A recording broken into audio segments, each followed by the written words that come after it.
Welcome once again to the Reach Out Radio Broadcast Podcast, audio, video, internet experience and experiment for social justice here in the studios of the Voice 17104 in Harrisburg, Pennsylvania. With me, as always, is my compatriot and cohort in social justice, Mr. Bill Jameson. Welcome once again. Hey, thank you. So wonderful to be here, Justin, on this. What kind of a day is this? It's a little bit overcast. They said it was going to rain, but the sun has been out. Oh, I feel like it's going to be a hot one today. It Okay. had that feeling of heat Heat when I and woke up. humidity, huh? Yeah. Yes. Yeah, I figured that rain might clear some of that heat out, but it turns out the sun cares nothing for the rain. It chases the rain. Mm, There are stories about that struggle. And nursery rhymes, too. You know, go undoubtedly, and up so in many the rain and times. wash the whatever away.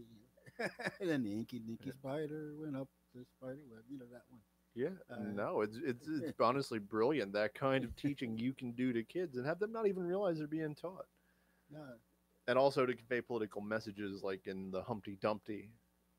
Kids just think they're having fun singing about Humpty Dumpty or talking about Humpty Dumpty, then they realize, what it's a metaphor for an English king or an English prince. that comes later. Uh, But kids teach themselves when they're that. You know, you watch them. If you watch them long enough, you see that they'll go over something until they get it. You know, you see them practice something, practice something. Talk about a kid climbing a step. I mean, how many times does in look at ways does he look at it before he attempts it? How many times does he think about it? I'm talking about a little kid. You know, mhm.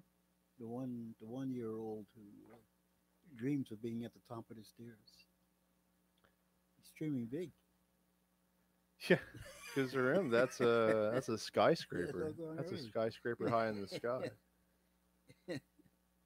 And then those challenges always seem to grow in scale as we get older. But that's Or a good until thing. we learn not to accept certain challenges. I don't know if that's a good thing or a So, bad thing. well, it certainly has its better sides. I mean, I mean, I've seen people crush dive an airplane taking a challenge. Yeah, true.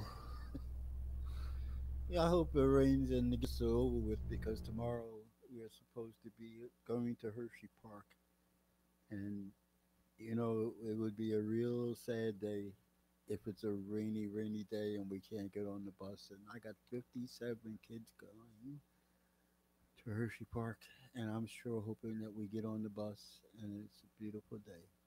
I don't care actually if it's a beautiful day. It could be overcast a little bit. It could be a little bit cool. Because when it's too nice, when it's too hot and too sunny, Hershey Park can be a pain.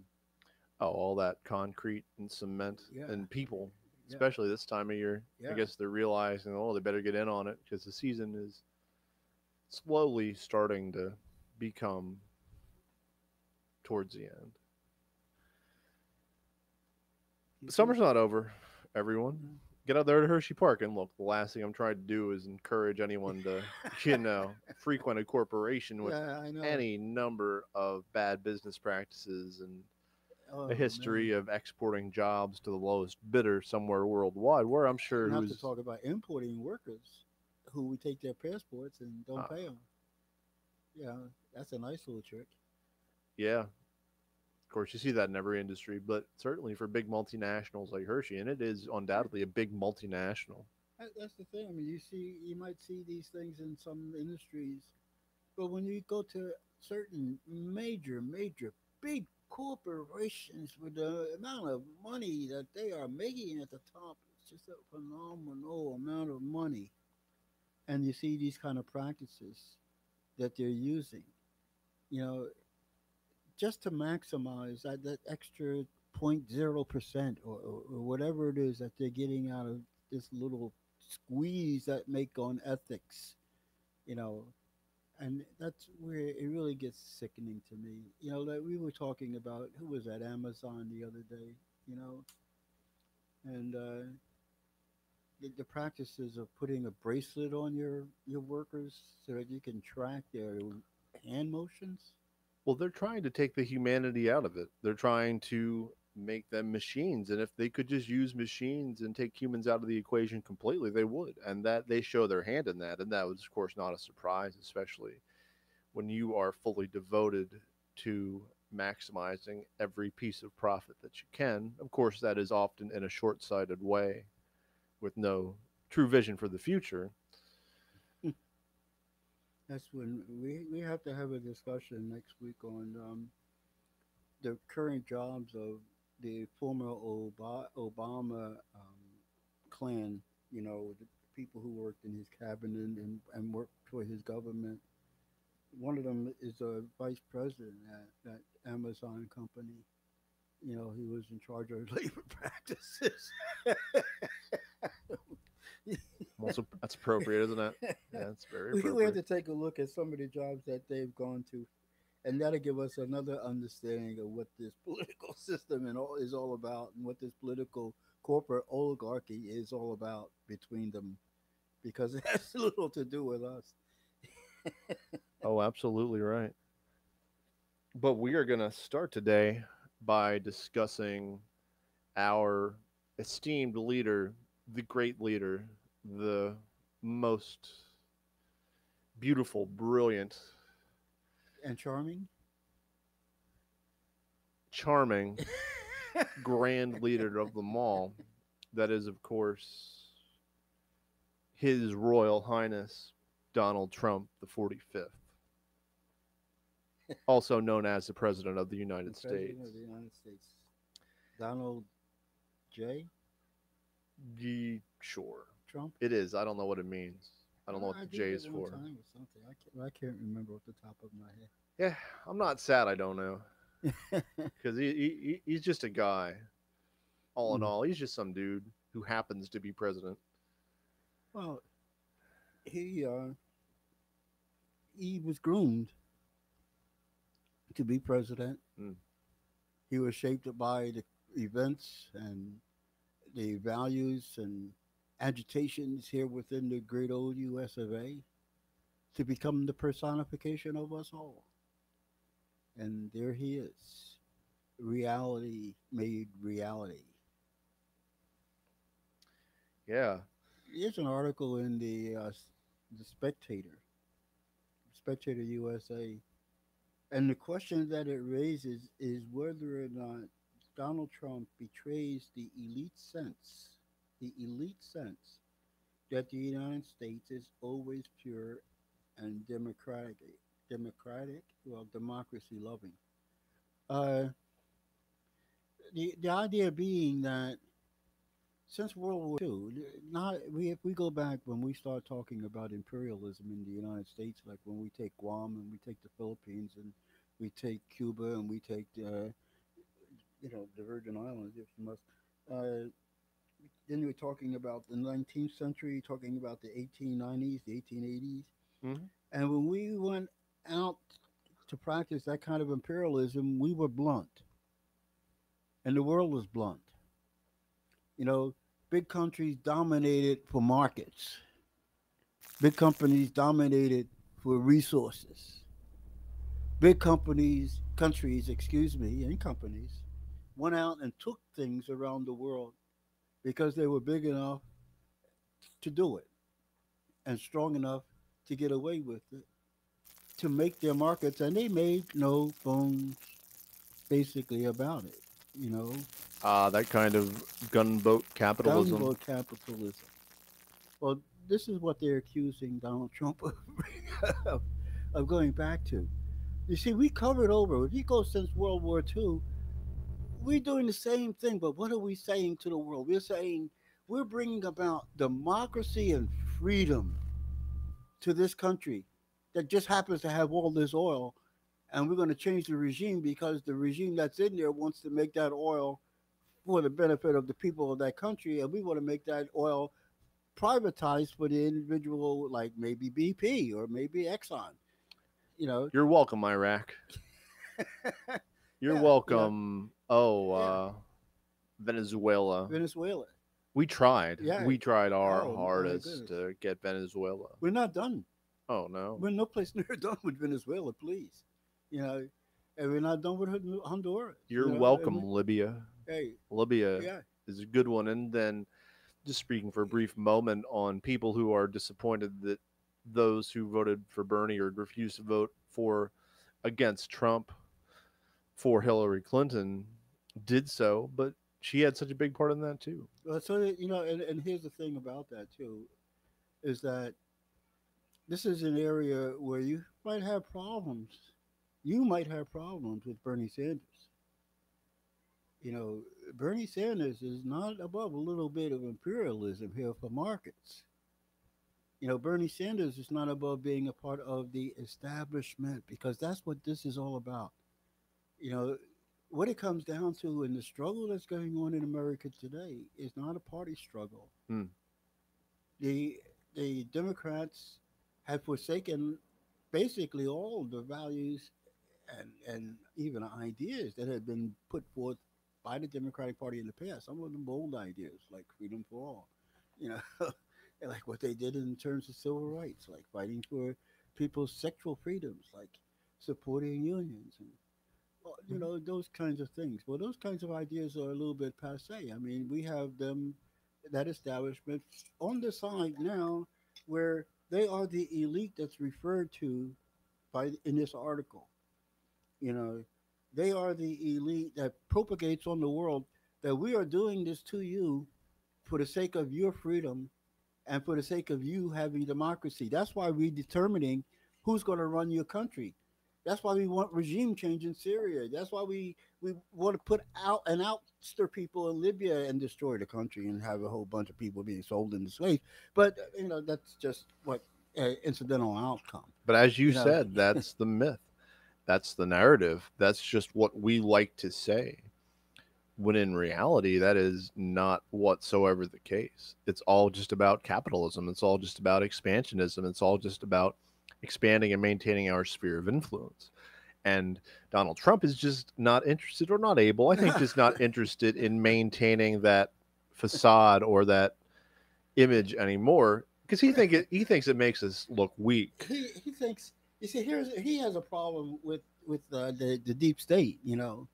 Like the deep state says, we got NATO because NATO is there to be loving and freedom fighters and people who are going to protect Europe from Russia. Well, the fact that Russia, the Soviet Union, hasn't taken 1 inch of a step towards Europe, but Europe has taken all these millions of miles towards the what used to be the former USSR, sitting on in Poland and sitting Mm. on Russia's border now. If they said that they would not take 1 inch east of West Berlin, or at least West Germany, you know. That, of course, gets us back to NATO and why in the world it still exists. Well, I because it's the New York Times said that the reason that NATO exists is because it was able to redefine its own purposes when the Soviet Union fell and was no longer a threat to Europe. It changed its purpose, and it gave as an example. It decided to fight for the freedom of Muslims. What they're referring to is a place that is you can call Yugoslavia because of the way formerly, it was, yeah, the former Yugoslavia, you know, but the way it was broke up and destroyed, you know, through NATO, through NATO, this is not an expansion of freedom and democracy.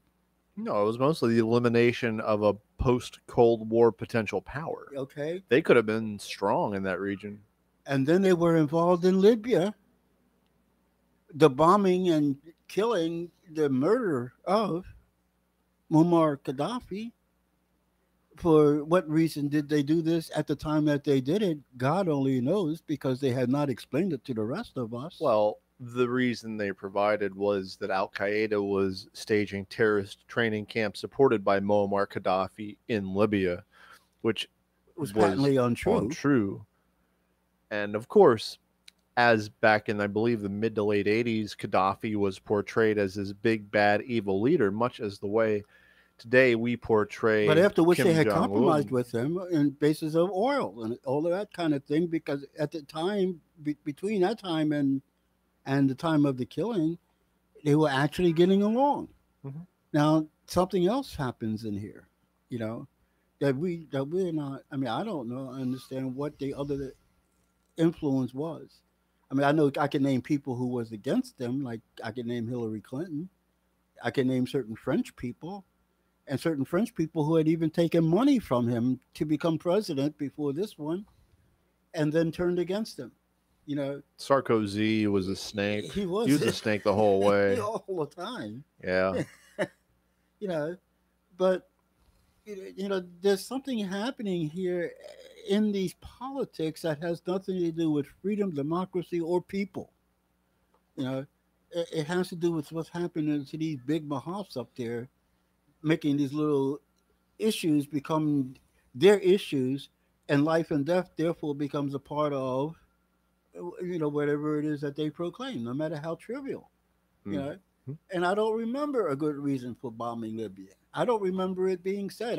Can remember it was generally about freedom. I can remember it was generally about bringing democracy. In the process of bringing regime change, we would bring a better Libya.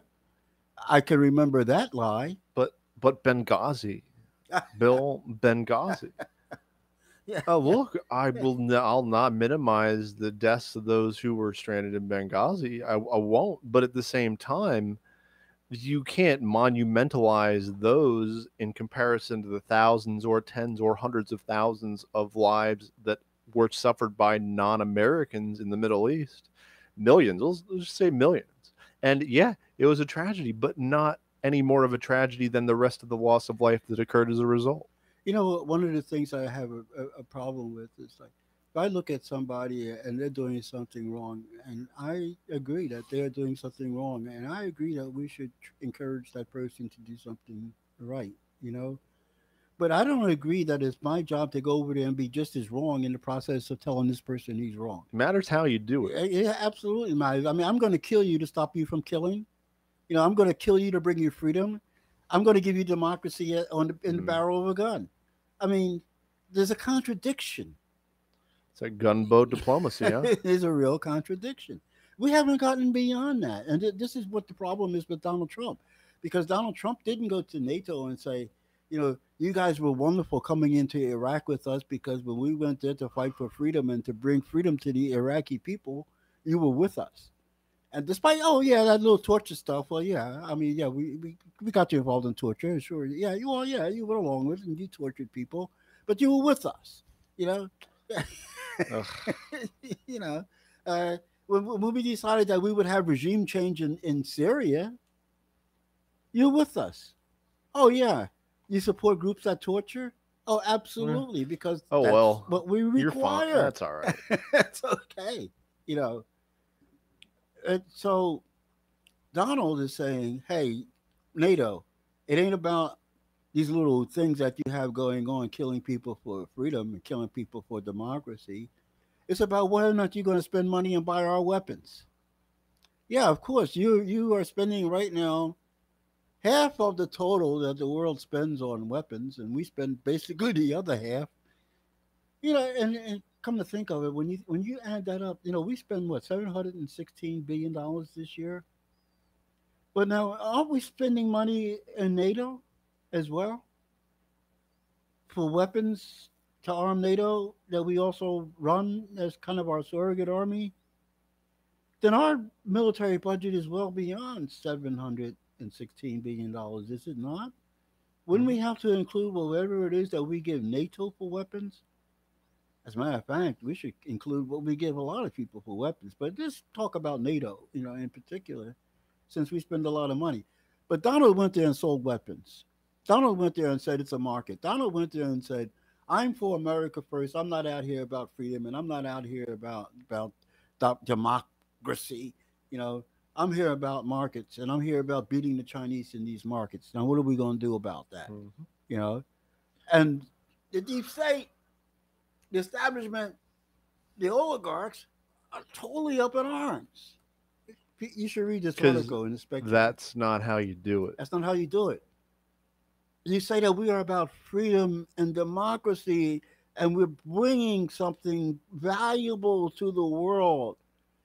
We are not become the destroyer of life. No, we become the white knight who rushes into the fray to Yeah. save the poor bedraggled Yes.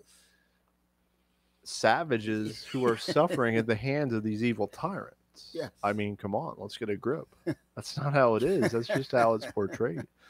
What we bring is not civilization. Right on.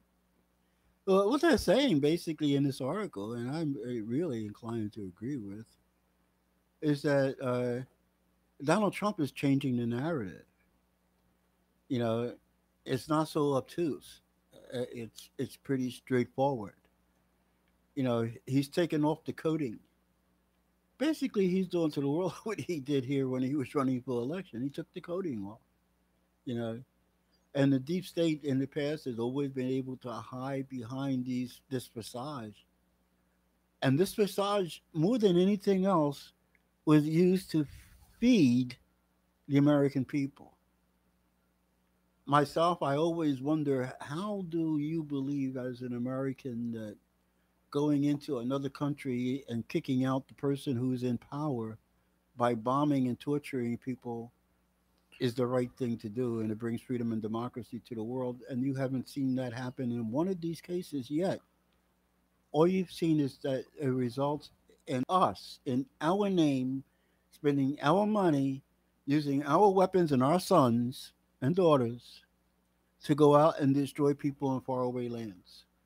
What I remembered back when we were first discussing, and it's a very generous term on my part, going to Iraq to topple the Hussein regime was the idea that they don't know what they're doing.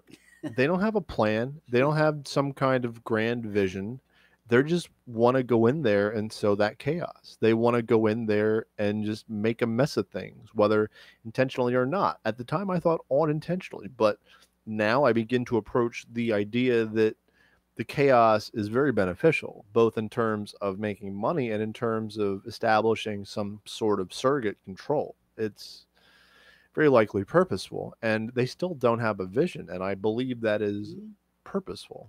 Well, the vision basically is that we will do things our way because we have the power to do it our way, and we're willing to be aggressive enough and spend enough money and forsake our own domestic tragedy. And I say tragedy because America is becoming a tragedy of bridges that are going to fall and roads that are going to crumble, of schools that cannot teach, and of kids who are going to be stranded on streets ignorant. I like that. I like where you're going with that, and we should go on with that in a moment. But I'm gonna spin it another way for a minute. The idea that we have betrayed the memory of those who were involved in the September 11th tragedy, the death of those 3,000 Uh, people, by seeking vengeance for them and killing millions in their name when they never asked for that. That's that's another betrayal as uh, well. I heard a politician, a Democrat, Richard, I can't remember his last name. He's a consultant for the Democratic Party. Maybe I wrote his name down or something someplace. I'll find it before the show's over. But I heard him in an interview on one of the corporate stations, and the quote, as close as I can remember it, is, "Yes, the Russians meddled in our elections in the same way that Osama bin Laden meddled in the Twin Towers." Excuse me? You want to talk about taking the Twin Towers and trivializing it, making a nothing out of what happened at the Twin Towers, and call himself doing something that is supposed to express an outrage that the American people are supposed to feel because they can equate Russian meddling to what happened at the Twin Towers? I, Yeah. I, We meddle in but elections but how far can and you? wide. I mean, there's a thing as hyperbola, Hmm. but there's a thing as squatting a doggone fly with a two by four too. Well, may a bee sting me in both eyes if I have ever used hyperbole in any sense on this show. No, don't. Please don't. But no, like there's a time and a place and a purpose for that, but Mhm. there's also the far extreme of that, and that is beyond the extreme. Somebody else said it was Pearl Harbor. I don't remember who that was, but one of these big time politicians said it was Pearl Harbor. Maybe I am so Schumer. incensed in this sense that these people who are saying these things, either they're making it up to make whatever point it is that they're trying to keep a narrative going that's insane, or they're absolutely flipped. They're absolutely out of it. Mm-hmm. They're absolutely living in another world than the one I'm living in. I mean, if they actually believe the dribble that's coming out of their mouths. There's some mainstream liberal Democrats whose opinions I trusted very much so a few years back, who are wholeheartedly and full-throatedly supporting this idea that Trump is a Russian puppet and that the Republican Party is the party of the Soviet Union. Did you get that?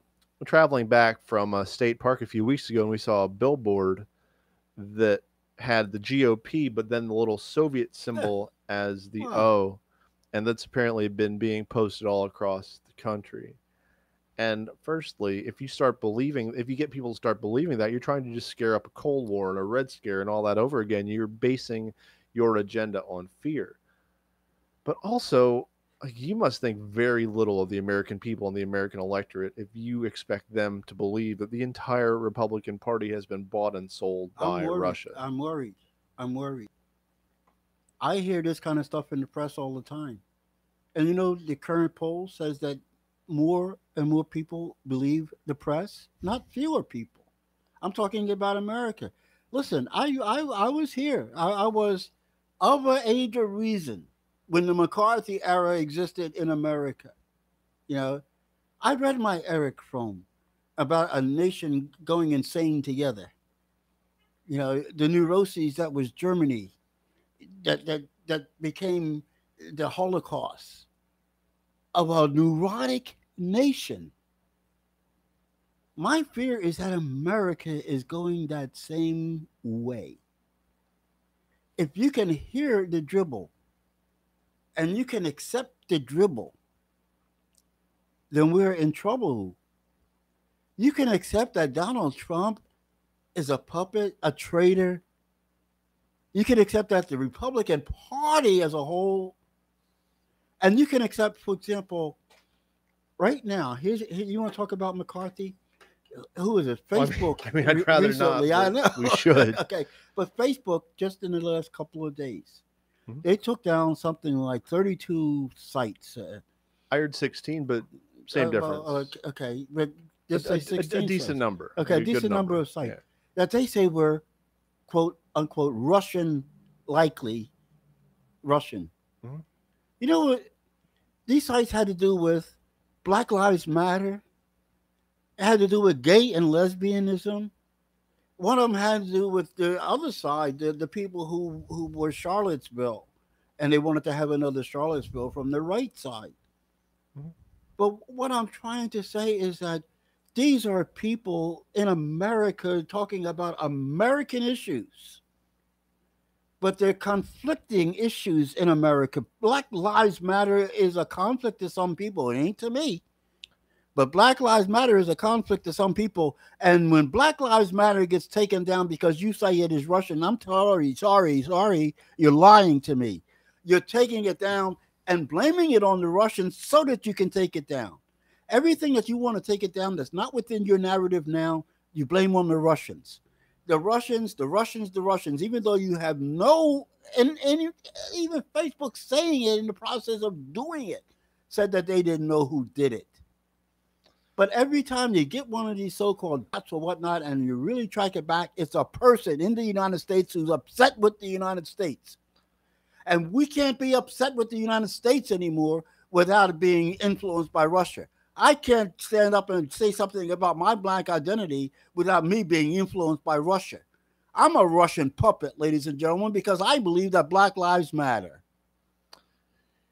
We cannot continue to place all the blame for the divisions and the social ills that exist within this country. Any of it. on Russia. None of it comes we've from Russia. got to look within ourselves. None of it These comes from Russia. divisions and this chaos and this conflict comes from these deep-seated historical issues that we have in this country.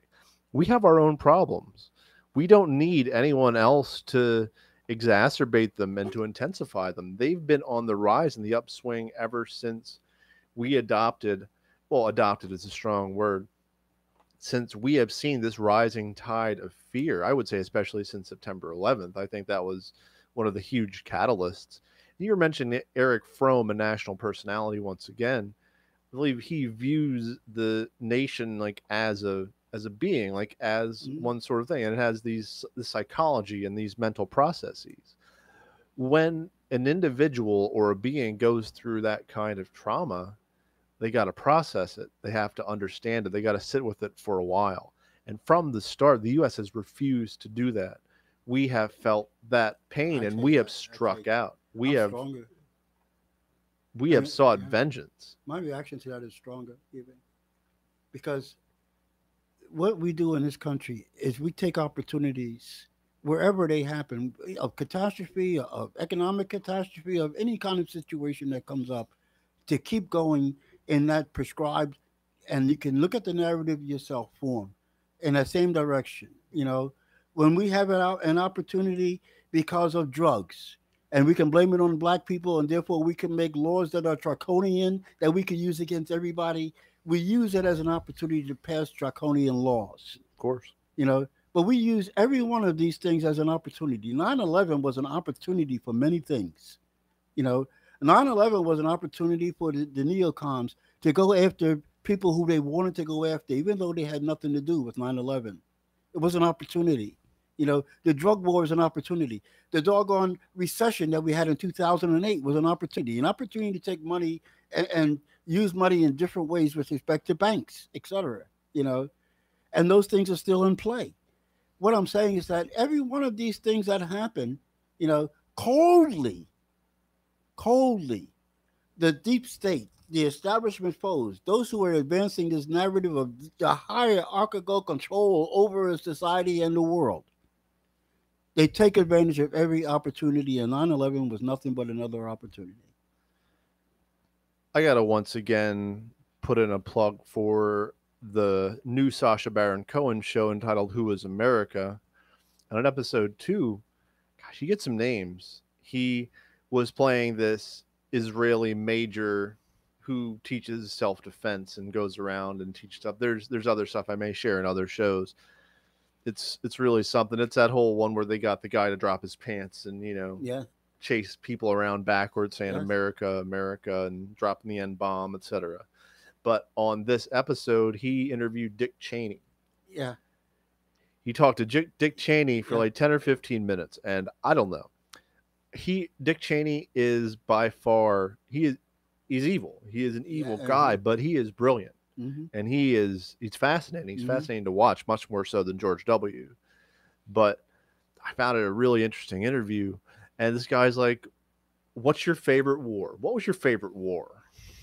And he wouldn't give an answer, but at the same time, like you could just see this guy, this mastermind, this truly brilliant strategy. It wasn't just him. He was just part of it. He was just part of the whole thing. Not just part. He was a major part. Oh, he was probably the major part. He was a very real instigator too. I mean, oh, absolutely. Not the whole thing, no, but he was a major part. He wasn't just another player. And you see just how much military contractor money went to Halliburton. Absolutely. And was it Halliburton? Or are they just oil? No. They do all kinds of stuff. Of course they do. But how much money went to him just as a result? And I don't know. I gotta just push that show again because it just reflects everything that we're talking about. And it's good you can get it. I thought his favorite war was with the first Bush, the HW, the war. Desert Storm. It was Desert Storm. Yeah. Yeah. Yeah, he did give an answer. He did. I thought. Yeah, I heard. Oh, you saw it. I saw the interview. Yeah. I saw the interview. Yeah, it was Desert Storm. It was Desert Storm because we didn't lose anybody like that. I mean, to speak of. and we brought all this shock and awe to the world. We demonstrated a lot of power. He's like, yeah, we finally got to use all these Yeah, technologies we developed. yeah. Yeah.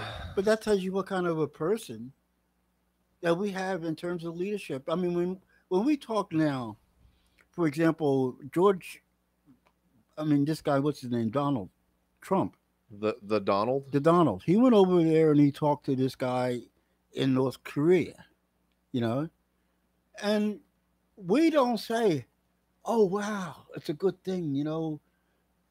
They could do away with their nuclear program in the long run, and we could reduce tension like across the whole Korean peninsula, and that might even bring less tension to Japan and to the whole region. Well, that's very generous of them. Okay, but instead of that, you know, we're trying to find issues to continue to instigate towards war and to push Donald Trump to the side of Donald Trump, you know, that gets boisterous and is ready to show his power and ready to push his ego. You know, that's the side that they're pushing. They're saying, Donald, look, this is the Washington Post. They're rebuilding stuff at this one place over here. How do you know that, Washington Post? The intelligence services is telling us. All the intelligence services, Washington Post? Well, no, if you read the thing, it's just people who operate this satellite. It happens to be a private company working for one of the intelligence services. We'll get into the problems with that a little know- bit later when we talk about AT&T's relationship with the government and the broadband and their FirstNet. But anyway, Yes. And what did they observe? They observed people and trucks at this building. They must be, at the instigation of Il Jong, in the process of rebuilding stuff that they said they wasn't going to rebuild in with the agreement they made with you, stupid Donald Trump. That's what the Washington Post said. Of course, there was no agreement. Of course, everything that North Korea did in dismantling anything since that time, they did on their own. There was no written agreement. Nobody came out to any agreement that North Korea would do X, Y, and Z, and the United States would do X, Y, and Z. In fact, we're seeing to it that we do nothing to further this thing along. Mhm. But the Washington Post is instigating a war. what is their tagline? Democracy dies in darkness. Sometimes the light can be just as destructive. Oh, you know, when we talk about darkness for a minute, like how we keep war, we have a situation where the man went to, where did he go? Helsinki. Talked to Vladimir. They had a couple hours that nobody knows what they talked about. Like Roosevelt and all the rest of them never did stuff like that. They all do. I mean, when leaders talk, you're not there. You know, we don't call the interpreters and say, what did they say? We don't micromanage the president's foreign policy. It's never been a part of what we did until, I guess, we were micromanaging Obama. He fell for it. But at any rate, once these two individuals talk, now we're trying to make sure that they never talk again. There's a nuclear treaty, a nuclear agreement that's going to end between the United States and Russia in 2021. But we shouldn't talk about that. Which one? Which one is it? The Test Ban Treaty, or is it that we can't do certain new kinds of warheads and stuff like that, and we can't go beyond the ones in terms of number that we have, but we can improve the ones that we have? I guess that involves some. I can't remember, is that assault or but those were the particulars of it.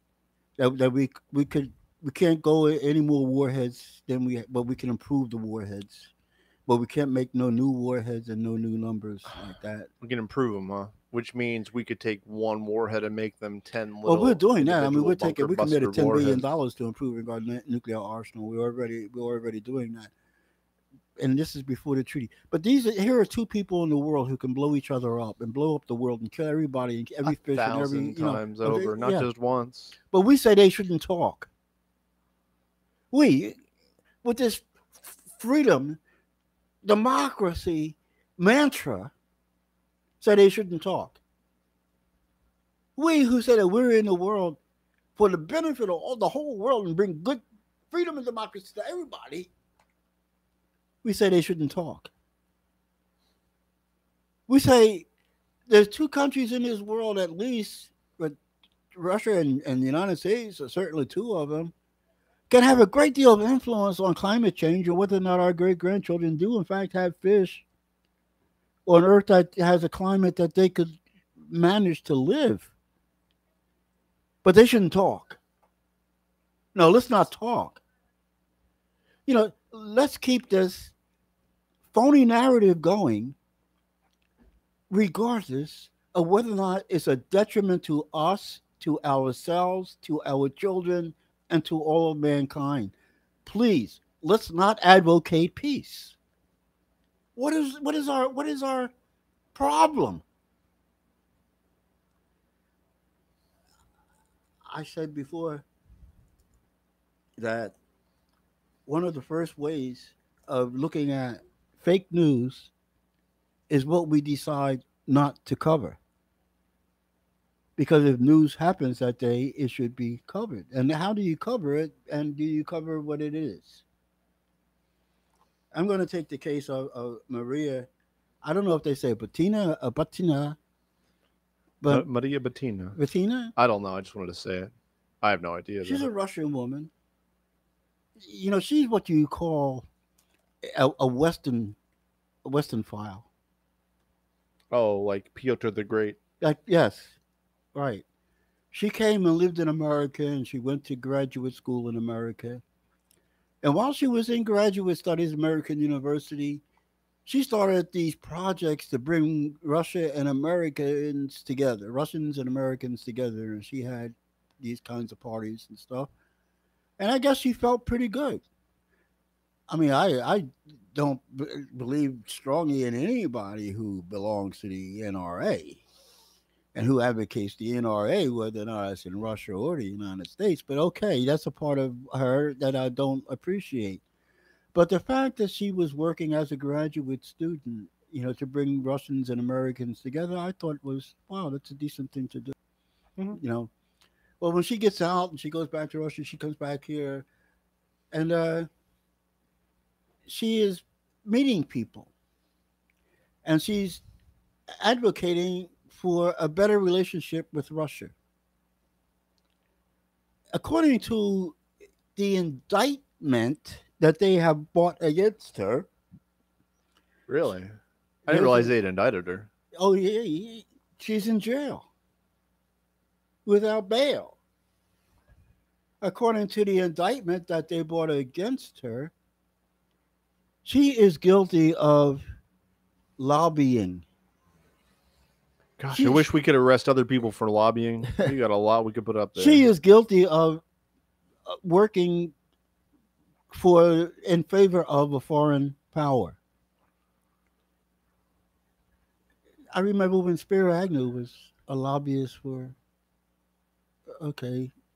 was it Iran or was it Saudi Arabia or both? Yeah, but he had lots of issues anyway, from what I've heard. But what I'm saying is that so many Americans, I mean, this guy Bolton, that's what he's in trouble. I mean, is it Bolton? Yeah. He was with the people in Ukraine, but that's a whole nother story too. Nothing to do with the Trump administration, but hey, there's a whole bunch of stuff about Ukraine and us, which we have to talk about sometime again.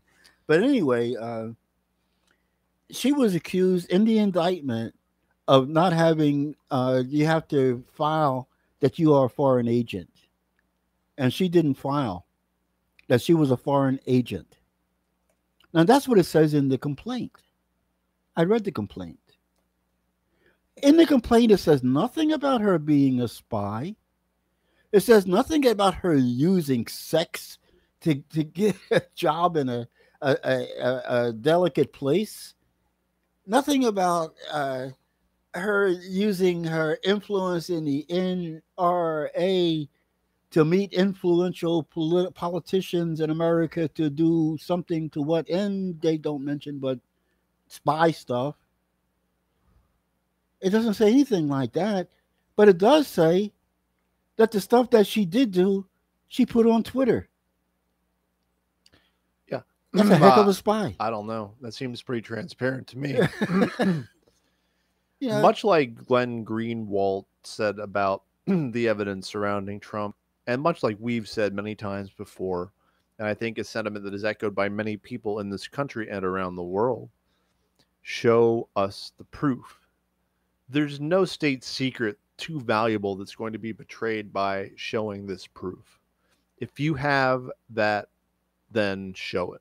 There's no the indictment says what the indictment says. If not, I mean, you can show proof of what's in the indictment by looking at her Twitters. That's as far as it goes. That sounds a lot to me like saying that Black Lives Matter is an antagonistic group supported by Russia because they say things to divide the U.S. Right. That's exactly along the same lines. But it's not even along the same lines, because what it is along the lines of is that we're going to find you a spy. And we're going to name this person a spy. And we're going to make up stories about her, incredible stories about using sex. I mean, we'll say anything. And we'll put it in the newspapers, you understand, as if it's real, as if it's evidence. And I'm talking about the Washington Post, and I'm talking about the New York Times. Oh, I'm sorry. I thought you said a real newspaper. Well, I'm talking about the ones that Facebook is now telling us are the real ones that they're going to use to make their judgments about which ones they should take out as fake news. Yeah, see, Facebook, in one of their messages the other day, encouraged me to help them spot fake news by upvoting and downvoting posts. Yeah. I'm like, well, firstly, you don't want me or any other Joe Q individual just trying to show you who is a real or a fake news source. It's just going to be which is the most popular. But also, we've seen proof that the Washington Post has done stories on evidence that was not there, and we've seen the same of the New York Times. You remember when the Russians hacked the grid system? Uh-huh. Yeah, no, I remember that, I guess. Remember that one? Yeah, sure I do. Hey, but you don't remember what was in the WikiLeaks. And something we cannot ignore is the long arm of Amazon and Jeff Bezos, who is the primary owner of the Washington Post. Yeah. He is not only big money, he is big politics, he's big media, he's big everything. But the media goes back. Who was that guy who Hirsch? William Randolph Hearst. Give me the pictures and I'll give you the war. Mm-hmm. I mean, there was deliberate use of the newspapers to bring about a political incident, a war.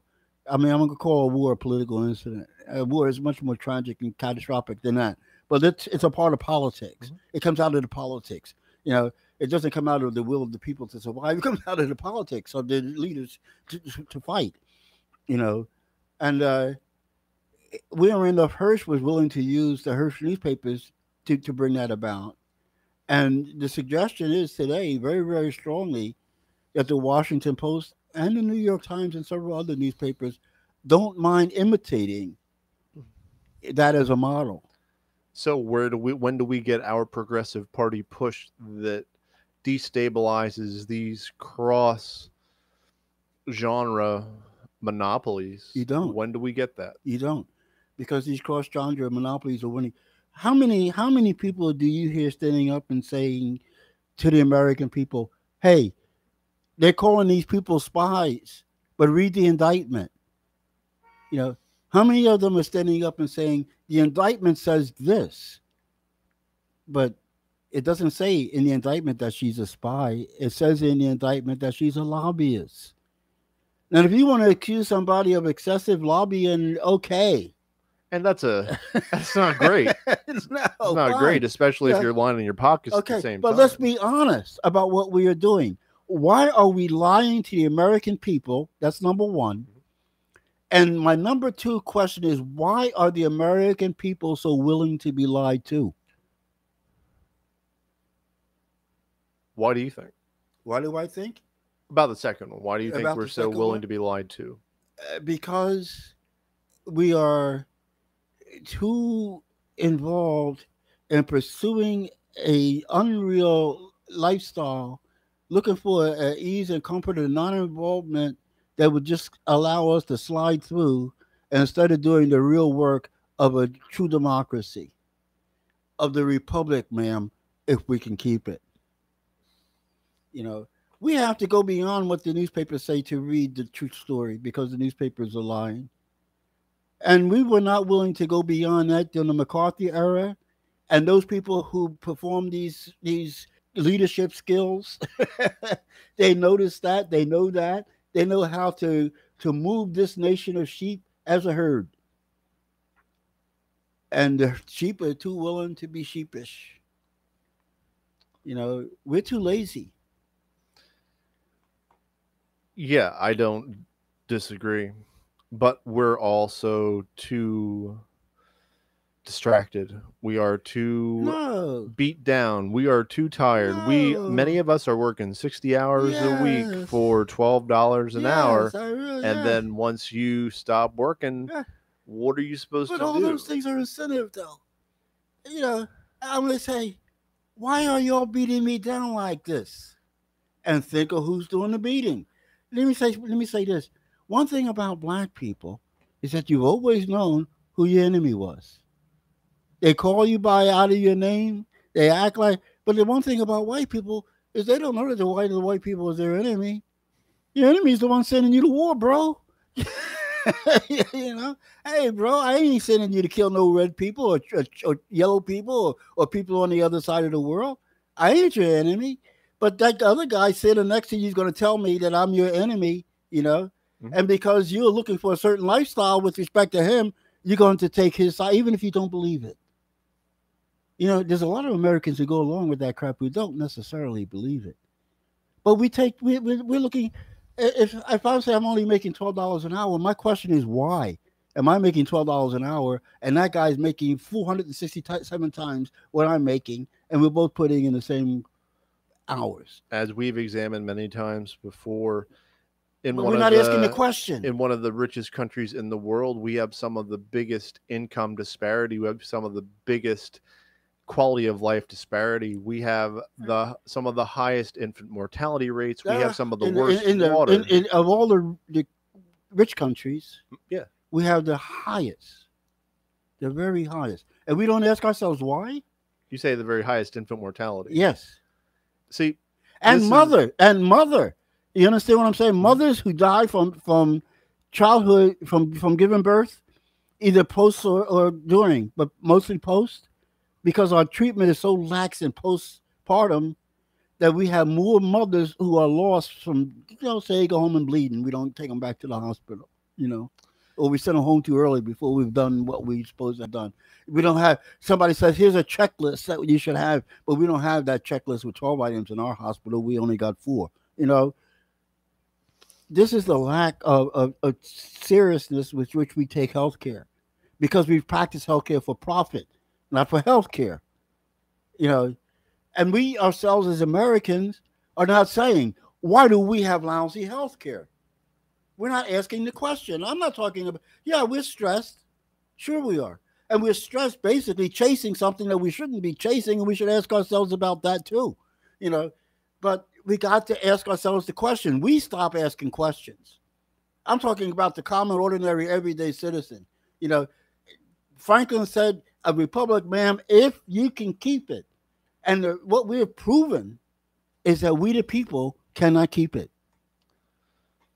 What always gets me about pride in the country and patriotism and this whole sort of nationalistic fervor towards which we are being encouraged and pushed is that it has been so closely tied with aggression and militarism and expansionism and just aggression.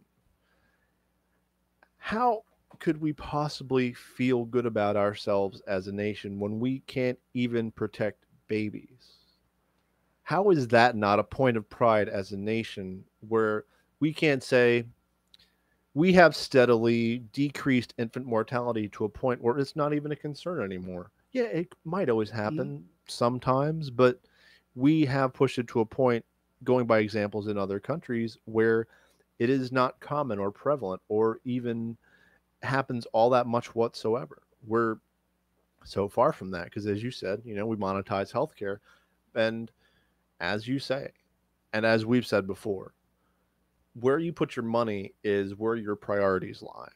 And Mhm. we clearly see where that is. It is either towards war and always towards the hand of corporate coffers. Oh, yeah. That's our reality, and if that's what you want, if you say, for example, I'm going to become a doctor. Oh, I am driven to become a doctor. I want to help people. I want to help save lives. I want to prevent people from getting diseases and getting sick. Probably Cuban. You know, you might even be British. You know, they said to one British doctor, they said, you work for the healthcare system that you have in this country, and it limits how much money you can make. And the British doctor said, yeah. They said, well, how can you do that? He said, I make enough money. you know, could you imagine an American doctor saying, I make enough money? It's part of the one of the fallacies of the whole system and the whole progression. That firstly, the idea that like when you're growing up and you see these career choices, it's sure, I'm sure some doctors become doctors because they love saving and curing people and practicing medicine. I'm sure that's a big part of it for a lot of doctors. But for some, they see the money. They're like, well, this is how I can become a millionaire, become a multimillionaire, and really make my mark in that way. and, And it's part of the whole incentive. It's part of the reason they are okay with garnering hundreds of thousands of dollars in student but loans. one thing I would add to that is that a lot of people who start out to be the doctor that you said, I want to be a doctor for those reasons. Mhm. When they go through the system of becoming a doctor, the system gives them how many courses in preventative medicine, how many discussions in preventative medicines, and how many courses do they give them in accounting in the bottom line? You understand what I'm saying? The Yeah. system itself imbues in a doctor that it's a capitalist practice that he's getting into. And maybe we should get together and open our own medical building and buy all this expensive equipment that we can now get back the money from the government because we've learned how to do the paperwork while we were in school, even though we didn't learn necessarily how to use. Yes, I've heard a big part of nursing school even is learning how to do paperwork Yeah, because yeah, that's a big part of your yeah, job. And certainly, if you're a medical administrator, that yeah, is yeah, the right. majority of what And you who runs do. the hospital anymore? Do a chief surgeon run the hospital? Does a chief general practitioner run the hospital? Or does the chief financial officer run the hospital? Bill, I don't know. I might just say none of those Oh, people as I look at what the Pinnacle Health Hershey Medical Center and the Geisinger Holy Spirit Hospital. hmm. Those surnames are insurance companies. You don't think those Insurance are run by chief companies. financial officers? That their bottom line is the bottom line? Saying that insurance companies are the money behind the medical Okay. industry in this country, and they're buying the infrastructure, Uh huh. and all these grand plans of Medicare for all and universal health care, they are going to gum up the mess. And They're you going got to get right in the mix. and you hear doctors really complaining about that, or do you hear doctors buying into it? I hear doctors getting bought into the system, getting paid off, and then Uh huh. suddenly having nothing about it to say. Yeah. Then you exactly explain what the problem is in America. It's money in a system. It's that we have a God that we take our faith and put all of our hope in, and then God is called MONEY. You know, the Almighty Dollar, and the Almighty Dollar. Remember, we talked about Goldman Sachs telling doctors that you shouldn't cure diseases because you lose money. You know, all those things are driving the system, And those things, I mean, you could take it from medicine. Where do you want to put it? What's driving the arms industry? What's driving the schools, education? You know, what's driving our institutions, and it comes around anymore. It comes back to this money thing. You know, when people say, "What is the purpose of HUD?" About building houses and stuff. What kind of houses should we build in America? Do we build houses according to the needs of our people, which would be probably building a lot more moderate to low income housing? Or do we build houses that make the most money, condos? You know, the example in terms of an answer, go to Atlanta and you find a lot of empty condos and no home for the poor. There was a project in South Bend, and we've been looking into it for part of our DSA housing subgroup about how to just increase the amount of affordable housing here in Harrisburg for people, affordable, low cost, even free housing for people. And South Bend, there was a number, but they transformed a huge number of properties into low cost housing at a really economical rate, Hmm. and they did it in I think 6 months to a year's time, and they really just transformed it. They took they just took the system and they just I don't know. I got to look into it more. This is why I'm No, I'm not but clear, but from, it's a from really it's from a that really cool understanding model. and from many other understandings, you see that it's not a question of our ability to do. It's not a question of our ability to innovate. It's not a question of our ability to design and create. It's a question of our will to do what we are bent on doing. And what we're bent on doing is making money for those people who have money. If that becomes your focus, then everything else goes by the wayside. You know, if we put our minds to it, we can have sustainable energy. Why would you think the Spanish or the Germans or those people are any more smarter than we are? You know, if they could build solar panels in China, certainly we could build them in America. It's a question of will, of what it is that we're interested in having done. You know, and where's the will of the people? The will of the people has been dampened. To we the people, we don't hear too much about we the people. We don't hear that phrase. We don't hear that we're the ones in charge. We don't hear about us being citizens. We don't hear about, you know, we are admonished to get out and vote if we're not gerrymandered or if we're not, uh, what is it, taken off the rolls when we get there. You know, we're discouraged from that citizen participation. And there's a reason for that. We're disenfranchised. We're disenfranchised. Why are we disenfranchised? Why are we devoiced? You know, Oh, it makes us easier to control. well, then here we are. You know, what time is it? We've been talking. 240. Really? Yeah. Okay. How much time you got? I got time. They're So pretty much. But I I was looking down at this quiet sky story you have here okay, because of where we're talking about this thing like this. okay, And, but and I, go I had ahead. a really good segue to something else. Yeah, go ahead then. Okay, I really do want to talk about that because it's very important. Yeah. But when you said gerrymandering, I just wanted to talk about another form of gerrymandering. Uh This is, of course, the Dallas Cowboys huh. gerrymandering Jones, my Jerry Jones. friend, and he and his son, who said, "Stand for the pledge or else," Uh-huh.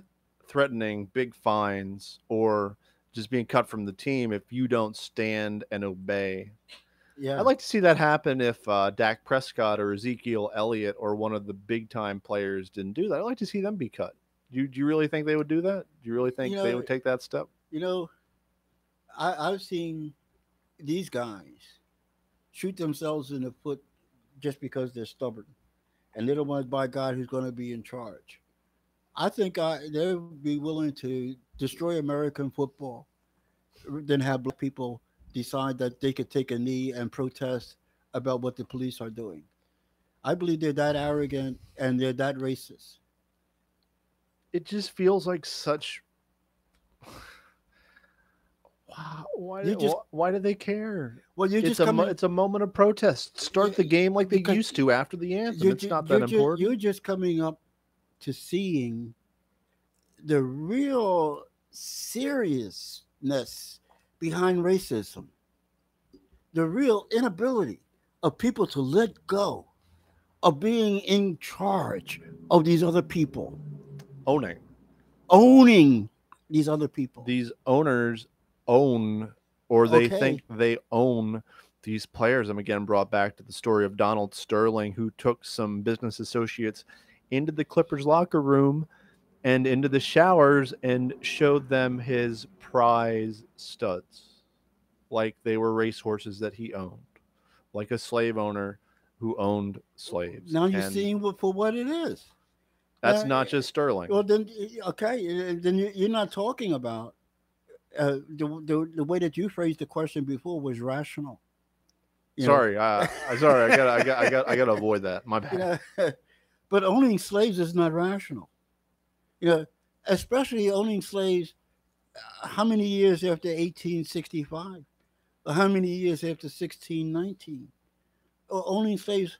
How many decades after we've come to make a statement to the world that this is a inhuman thing to do, that this is something that we stand against, opposed to, and yet we will make every effort wherever it raises its head.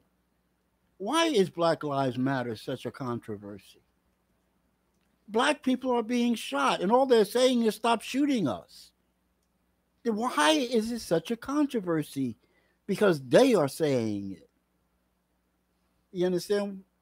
If it was the ACLU or some organization saying, hey, black people are being shot, nobody has nothing to say, but a black man stands up and says, stop shooting me,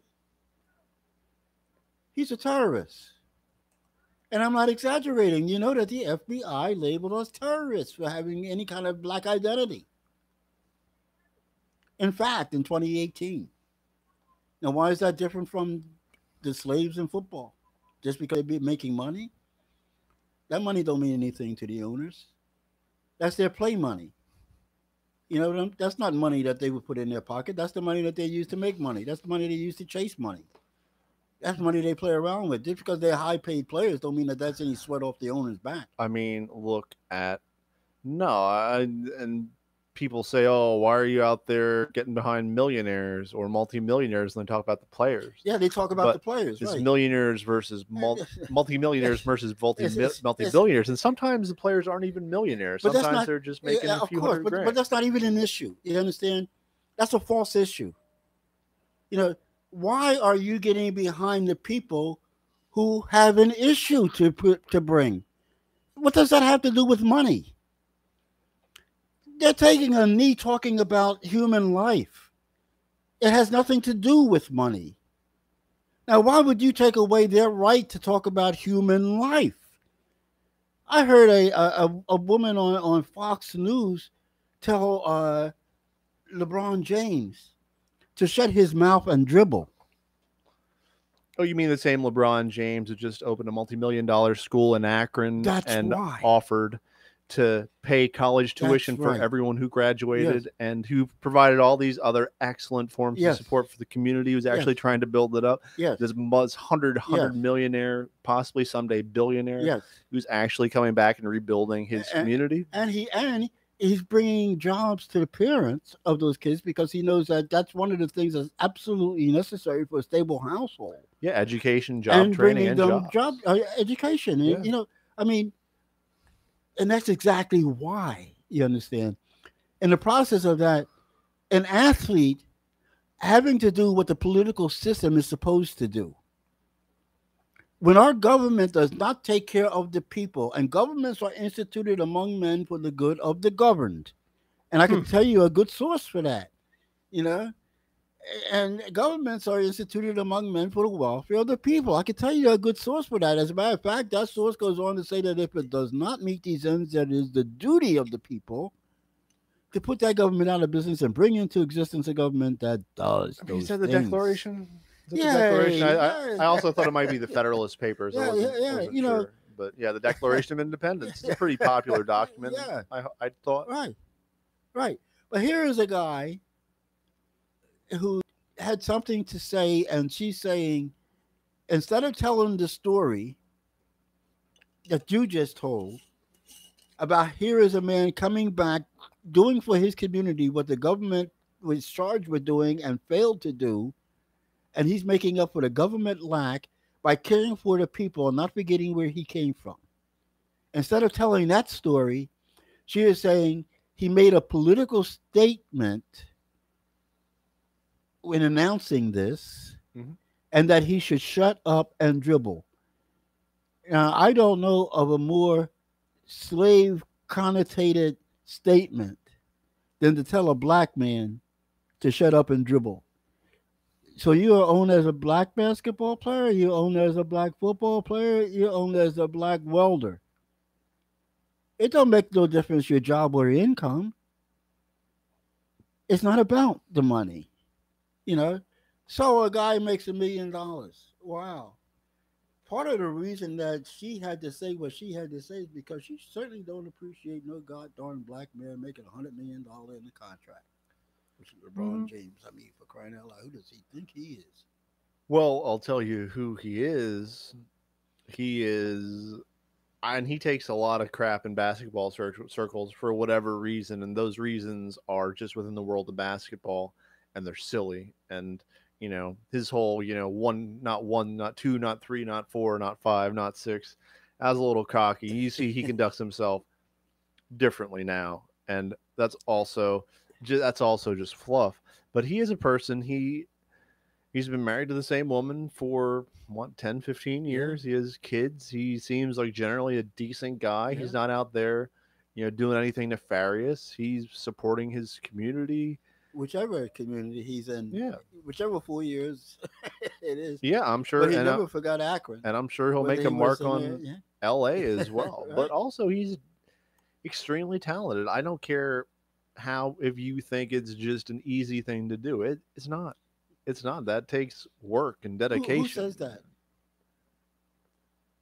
Who says People that? who aren't really interested Yeah, on yeah, yeah. I news know. Yeah, people. commentators who Yeah, think that right. anyone can go Yeah, do that. these people who carry a negative narrative all the time. You know, they look at certain players certain ways and look at other certain players other certain ways. I can remember back in the day when a black man couldn't play quarterback because he didn't have the brains or he couldn't stand up to pressure. Then I can remember talking about a black player like he got an extra Achilles tendon. you know, I mean, please, these are the people who tell the stories, who tell the narratives, and that's where they're coming from. You know, I've never been in a position, and this is the advantage of being black. I've never been in a position where I've had to accept what they have to say because I always known that what they had to say was BS.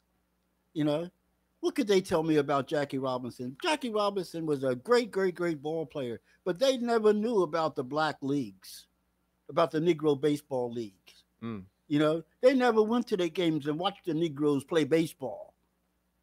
So what the hell could they tell me about Jackie Robinson? They didn't see him in his own element where they really had to run bases. You know, stealing bases on a white man's game, they ain't nothing like stealing bases in a black man's game. Let me tell you something. If you knew baseball back then, How's that? because the people play faster and faster baseball. You know, they play faster baseball. It's Hmm. as simple as that. You know, they run faster, they catch faster, and they tease the hell out of each other. You know, Which is really interesting. So many people are disinterested in baseball today because it's slow and yes, it's right. somewhat boring and it's just a little bit milk toast. Just Let me tell you this. Let me maybe it tell you needs a that dose of that that. the Dodgers didn't get Jackie Robinson just because all of a sudden Ranch Rickey wanted to have a black baseball player. In Philadelphia, here in Harrisburg, and in other places around the country, the Negro baseball teams started to outdraw the white baseball teams Mhm. because the baseball was more exciting. Yeah. And they wanted to get some of that. And that's why they got the Jackie Robinsons. And then one had to go, you got one, I got to get one. You got one, I got to get one. What was that Bear Bryant said? You know, I got to get me one of those ends because those ends are better than my ends. You know, Yeah. this is the way they talk about these sports all my life. Yeah. And these are the people who are doing the talking. And I know where they're coming from. Let's not pretend that they're coming from some place about the purity of sports and the love of No, sports. they want to win and they want to make money. And they want to be they want to support their race because the black man has never been as good as a white man. Hey, look how this Williams sisters had to fight their way up in tennis. Look at what kind of things did they say even about Tiger Woods? You know, Don't talk about Arthur Ashe in the day that he had to come in, and be a black tennis player. I mean, come on now. We know that the racism in America is so enduring and so strong that it applies itself to every aspect of American life, including the announcers of baseball games. When you talk about Tiger Woods, it reminds me of that Boots Riley satire. Oh, I forget the name of it now, but the white Yeah, voice. right. I don't. I feel like that may have made it a little bit easier Oh, for him. yeah. Oh, I feel even a little bit uncomfortable saying it, but I feel like it's no, true, right? it's true. It's very true. You But know, even so, he still had issues. he of course had issues. And quite frankly, I mean, even though a lot of people love and accept him, there's people who never will. And I'm not talking about golf. No, I mean, I mean, I think it was crappy what he did to his wife, and I well, think the steroids probably were well, crappy. hey, But in yeah, terms of just skill, he was he was a remarkable. great, and look, he had his whatever, but look, please, if you start talking about Babe Ruth, Yeah. if we wanted to start a conversation about some real drinking, boozing baseball players and some fighting bar guys who, and if we want to go back to people even lining up to throw baseball games and all that kind of stuff, we can talk some dirt about baseball, and it ain't got nothing to do with color. Absolutely right. Come on. I grew up in Philadelphia, and people say I must be a Phillies fan. I never was a Phillies fan because the Phillies was the team when I was a little boy that put the black cat out when Jackie Robinson came to play. Wow. That's my hometown. You know, I never was an Eagles fan. The Eagles was the last football team in the National Football League to take a a football player. You know, come on now. We won't even go back to like days like when Randall Cunningham or somebody was playing, and how critical they could be of a guy who wins a football game because he wouldn't stay in a pocket.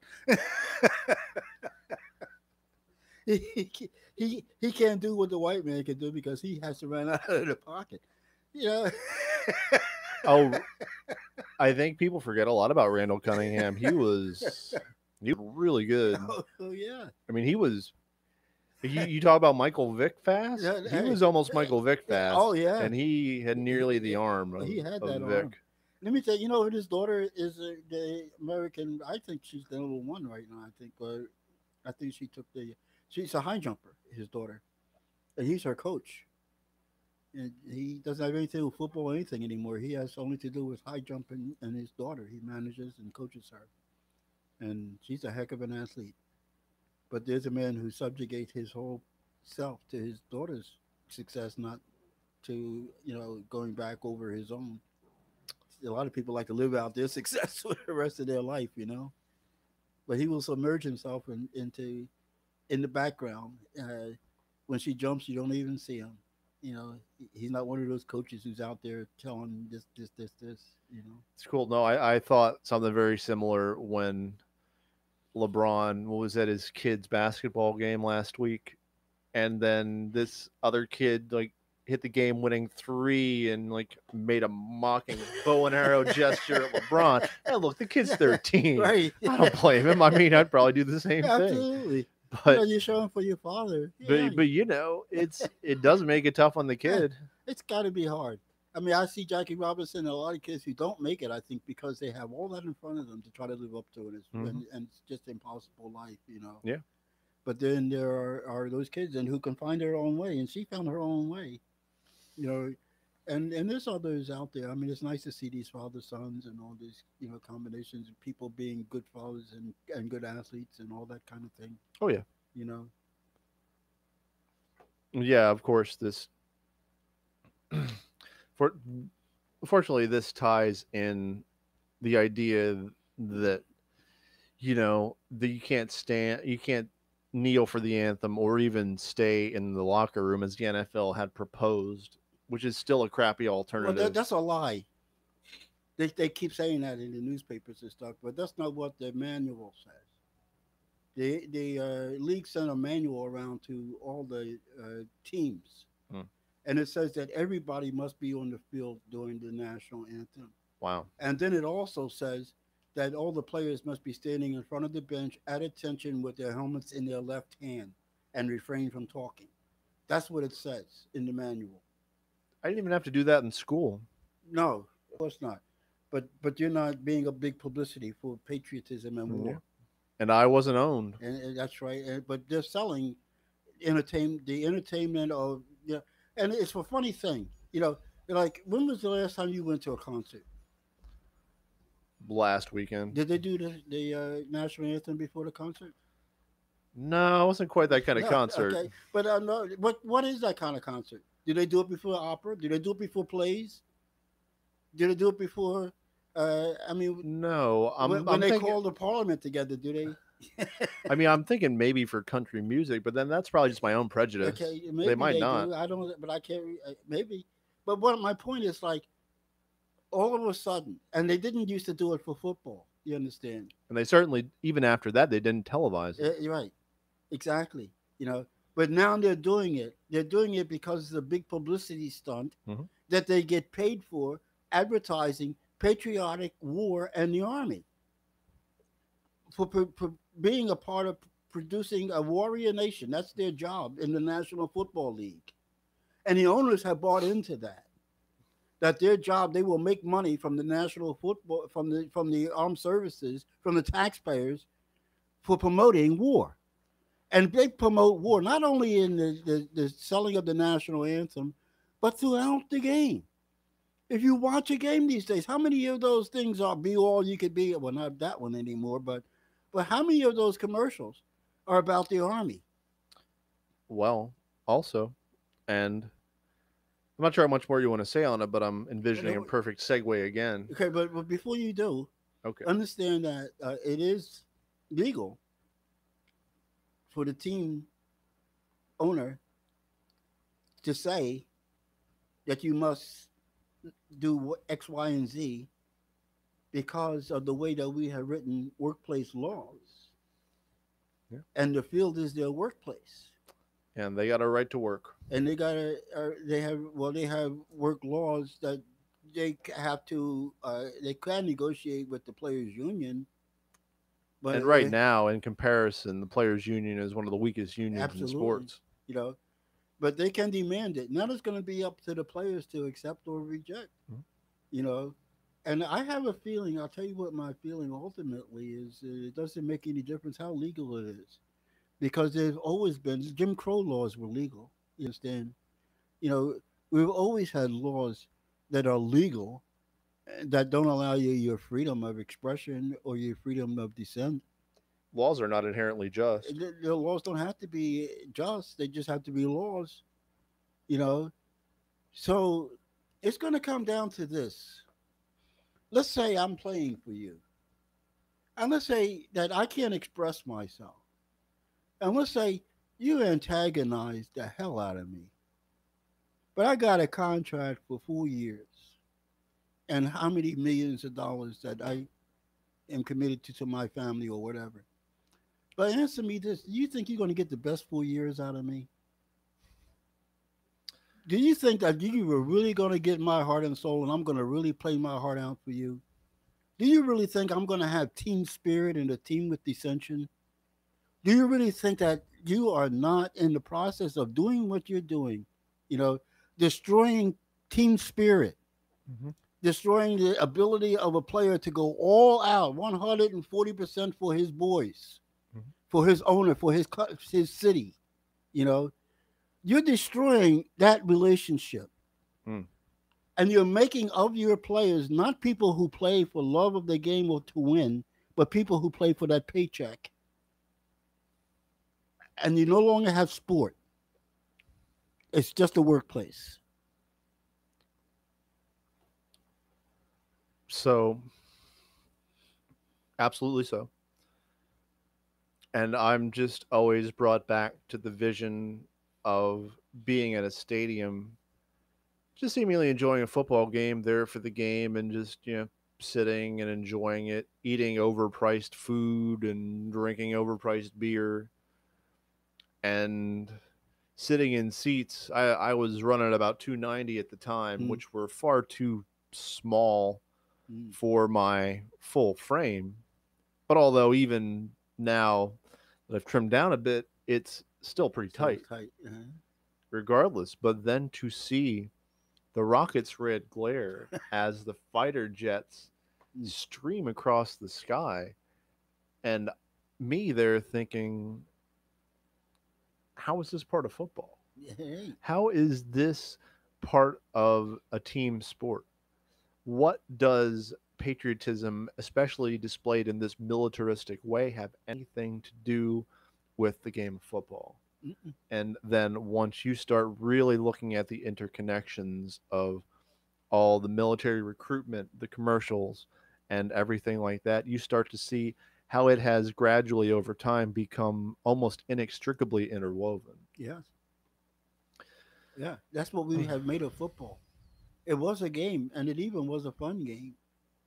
You know, Yeah, I think it still can be, well, it especially the can lower be, levels. but hey, look, Of course, concussions, even that takes fun out of it as hey, a well. lot of stuff is destroying football. But I think that this uh, decision here is going to be ultimate destruction of football because I think the quality of the game is from now on threatened. Absolutely right. And as a contrast to the sonorous booms, the breaking of the sound barrier, the very loud echoing of the jet engines in the space above the stadium, the TSA is trying to institute a policy of quiet skies. That sounds nice, That right? sounds good. Yeah, Quiet skies. you Ah, know what I would like I was visiting my friend. He lives out in the boonies, kind of near Dauphin, and everything was so quiet. But every hour or so, you hear uh, a plane go over because it's near Indiantown Gap, mm, and also because it's over a jet route. And those are the times that I'm like, wow, quiet skies would be pretty great mm-hmm. if there if this seemingly idyllic place in nature would be silent and you could just sit here and hear nothing. But you heard planes, you heard jets, you heard even their bombing runs, which was completely unnecessary. But what we wanted to mention today was the TSA's Quiet Skies program, where people who are on no watch lists at all, people who are on have no history of anything, people who are just in an airport, People who are Americans. people who are strictly Americans, this is strictly a Right, program for Americans, right. are being targeted and watched and focused. And if they exhibit any of these signs or symptoms or patterns of behavior, they are followed onto their plane. And I mentioned this especially so because Harrisburg is one of the cities where this takes place. Mm-hmm. Harrisburg was on the map of, I think it's like 20 plus airports in the US where this happens. And Harrisburg was absolutely one of them. Little Harrisburg International that It's has like what, international. 10 to Yeah, 12 terminals? but it's a question of where it hooks up to. Oh yeah, no, it's a Yeah, hub. yeah, It's a little local hub. right. And that's what it is. But the point, and ladies and gentlemen, you should understand, drastically what the point is. Drastically, it's a point that you go to an airport and somebody is there to surveillance you. Somebody is there to spy on you. When you walk in the door, there are 3,000 people around the country who are there to spy on you and to watch you. And I'm not talking about watch for people who are terrorists. A cue is that you might have body odor. Could you imagine that you are a suspicious character because you might have a different body odor? I know some You, smelly you, guys who are going to get stopped going on planes just because they have some hormonal problems or because they're big guys or guy just, who has a bulge in his Adam's apple is a suspect yeah, that because he has a bulge in his Adam's apple. could also be a thyroid disorder. Anyway, go ahead. Okay, of course, there are people who are nervous, But then they would also pick out people who are not nervous. Like, why are you so cool? They pick out people who pay particular attention to what's going on around them. Of course, they tell you, pay attention to what's going on around you. See a bag, report a bag. Somebody leaves a bag, call somebody. Pay attention to what's going on around you. But if you pay attention to what's going on around you, you're suspect by one of these 3,000 guys or gals. You know, if you're coming from whatever country, Turkey, they don't like the idea of you coming from Turkey at this time. I hope you enjoyed the wedding. That you went over there to see your cousin get married or your aunt. But on your way back, you are a suspect. And can you do something about that body odor? They not only watch you while you're on the plane, and we should read some more of these suspicious things like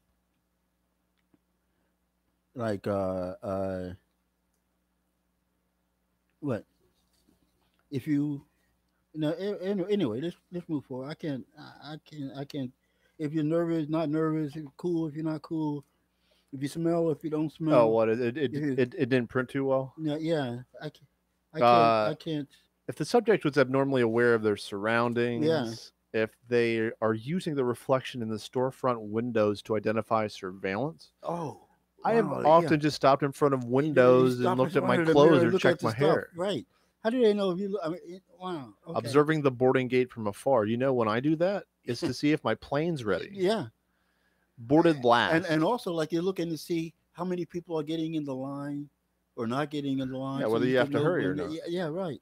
Boarding last. So I guess on every flight they're going to They find got someone somebody, suspicious you because they know. boarded last. You know, they can once they identify you because of your body odor, or whichever one of these cues that they lock onto. Once they identify you, they can keep you under surveillance constantly for 90 days. Or actually, yeah, or three Or trips, three, or they can make three three contacts. trails, Trail, I yeah. guess. Depend. They have to decide, I guess, from watching you, whether or not you're one of these people that they get to watch for 90 days, or whether or not you got to visit 3 times. Wow. You know, If uh, you, I know a lot of business travelers who do this. If you go and you freshen up in the bathroom, if hmm you shave and you change your outfit, that's one of their that's one of their cues. lists as well. I know a lot Are of they? I'm people sorry. do Are that. they just targeting like frequent business travelers? Because that's gonna backfire like crazy. Yeah. Well, yeah, it's not true that it's going to backfire. Well, it better Look, look, backfire for look, some look, look, reason. look, look. Honestly, they've done this. I don't know how many years now. They've had 3,000 agents doing this, and they busted nobody. Absolutely nobody. They have not found one terrorist. They have not found one person whose suspicion goes beyond body odor after investigation. You know, Wow. now you can't say that they don't know that they have a very poor track record. So obviously they don't do this for track record. Mhm. You know, they got 3,000 people on the taxpayers' payroll who gets paid doing this crap. This is their job, and this is a bureaucracy that holds these positions. This is the head of an agency that has this payroll under him. This is a line on his resume that takes him to the next bureaucratic challenge. You know, this is nothing but a homeland security uh, bureaucratic boondoggle that's made there for the aggrandizement of somebody who's the head of this department. If you are a true head, if you are a true manager, and you said, I've done this job for 3 years with 3,000 people and we have found nobody, may I make a recommendation that we not do this job next year? Then you would be an honest broker, but you'd be a terrible bureaucrat. And this is one of the things. There are any number of marshals who I don't know why they get into the marshaling. I don't know. Maybe they dreamed as a kid of being an air marshal. I don't know. Frankly, I don't care. But they have people who have spoken out about this multiple times. They were not comfortable doing this. We're not comfortable being the agents who follow people on a flight because they were in Turkey one time. That was the what stood out Hmm. a lot to me, and I'm sure there are any number of other situations that would stand out a lot as well. There, I easily could have visited Turkey just on a vacation. Yes, It's beautiful. yeah. One of my It's daughters and her husband went there. I mean, just to go. I mean, it's like you threw a dart at the board, as far as at the map, and where it landed, that's where they went. but I also, mean, what's especially wrong with Turkey? I don't. well, he's not getting along with Trump right now, and he's getting along with Putin. You know, they just made some kind of trade deal between Turkey and Russia, and we're upset because they also sold them some defense missiles, and because Putin and what's his name, Erdogan. Erdogan, that they seem more friendly than Putin and Trump, and now I guess maybe there's some jealousies involved or No, it's too bad. They should all just get along. Oh, I'm sorry, that's a problem. That's a something. problem. They shouldn't get Well, along, why I don't guess. we all just get along? You Yeah. know, but for most of these marshals, it's just a job, and the marshals who speak up, you have to give them some credit because it's just a job. How Yeah. many of us just go and say, "Well, it's my job." I mean, well, why do you do this? Well, it's my job. And they face that same kind of punishment and response because people at the top aren't ready to give this up. They're in no No, way why ready to would they give give this it up. up? I mean, you've been working all your life to be head of a bureaucracy. For crying out loud, how many promotions did it take to become the head of the guerrilla squad of air marshals? I mean, you I mean, you know, could say, I don't and know, 10, well, 15.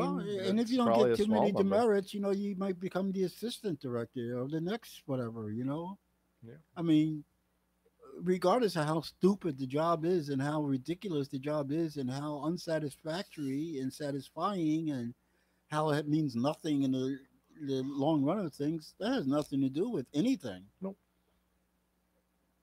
except it's a good line on my resume. And what is even more terrifying to me is that right now we are relying on humans to make these observations, to watch people in airports. Mm, Once we really perfect AI, mm. once we really get total surveillance going to detect these patterns of behavior that you can just enter into a computer, Yeah, it's all yeah. over.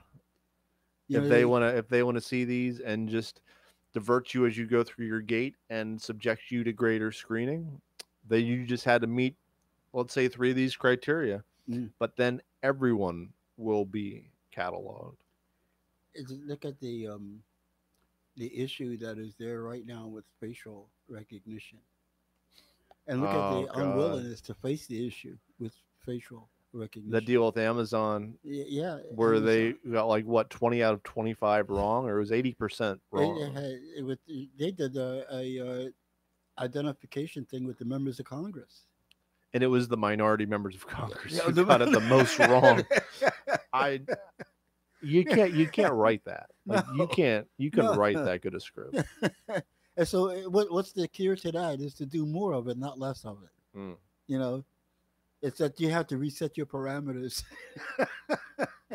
Yeah, right. Okay, I'm sure that I think the ACLU ran this Congress thing, and how many of them were identified as being criminals? You know, and the black ones, like 40% of them were identified as being criminals just because they was black, and they say there's nothing wrong with the machine. They could continue to sell them to cops, and they continue to sell them to the armed services and to the intelligence community. Yeah, no, is a great bridge to our, just to do it briefly on Amazon, who is, despite the letter written by some of their top engineers and developers saying we do not want our research and our discoveries being used in the purpose of death, either at home or abroad. And you're talking about AI, where those machines actually can make a decision just on to circumstances. take out a village. Yeah, and Teresa Carlson, VP of the worldwide public sector of Amazon Web Services, she's just reiterated that they don't care about their developers or the workers. They're committed to the customer, and they are unwaveringly committed to the U.S. government and the governments we work with around the world. That's plain. That is absolute, and that is just direct. At least she was straight with it, I guess. Yeah. I mean, you give her kudos for that, just not the content. But I have to say that we should all recognize that all the Amazons and Facebooks and all these Google. Googles and all of them, you know, ultimately do not work for the people, and they ultimately are not out there for the freeing up of people. You know, as we thought that they would be an opportunity for all of us to freely communicate all around the world. That will never happen now. That was a brief moment in history. A very It brief was moment. the case for a moment, Mhm. and I hope that it will be How again. could it be again? I don't see how it can ever be again. Yeah, when I saw Zuckerberg, for one, before the Congress, you know, I don't like him. Okay, that's a whole nother thing. I have issues with Huh. him and his personality and Yeah. his taking over people's islands and all that other kind of stuff that he does. His arrogance and all that kind of thing. But I also didn't like to see that he promised faithfully to become a tool of the federal government during that committee hearing. You know, if you watched that committee hearing from the beginning to the end, when he came in there, he thought that he was Mark Zuckerberg and that he had an entity that was independent. And when he left there, he was thoroughly convinced that he better do what the hell they said if he wants to keep going. You know, and the same has happened to all of these systems. They have not only bought them. Well, first of all, we have to understand that most of these systems were initiated by the government in the first place, and a lot of them came into existence because of government grants, etc. Hmm. So they never were that far away from in the first place. But now the government has bought them. Number one, I'm gonna give you these millions of dollars to do this contract. That's how you are, the customer. You know, and that's why they have faith to the customer. They have faith to the millions of dollars that the customer says he's going to provide. Millions. Yeah, Come billions on now. of Yeah. these, huh? Hmm. Yeah. Well, that's what their faith is too, and their faith is not to the liberty and free communication of the rest of us. It has nothing to do with that anymore. Mm-mm. You know, so all of us, we should recognize what our standing is in the world in this scheme of things. You know, whatever it is that we do, whatever it is that we say, is going to be under the watchful eye of Big Brother. Speaking of watchful eyes, wanted to briefly discuss FirstNet. It's a priority broadband network for first responders and for police and firemen and for the National Guard, and it is hosted on the AT&T backbone, the network backbone of the infrastructure. And it is, firstly, the implementation of it has cost hundreds of millions, if not billions of dollars. But even more so, like it can, as we've seen in other places around the world, and as is probably the case around here, you can both preempt other people. You can have priority of your communications over the internet and arrange, or you can just shut it down. You can shut down a whole area for cell If they or don't want us to internet coverage. have cell phones in an emergency, they can turn them off. Yeah, for the sake of safety. Yeah. Hmm. Yeah. Right. Okay. Yeah, For my safety. and of course, yeah, and something that I can't communicate for my safety. mhm, right, Okay. and it's something that I hadn't thought about much, but I thought was a good point in the article that I read. And I get a lot of my stuff from the Intercept, so I really do suggest reading the Intercept. It's a great website, but it's important. It's They a say a very lot of good. important stuff.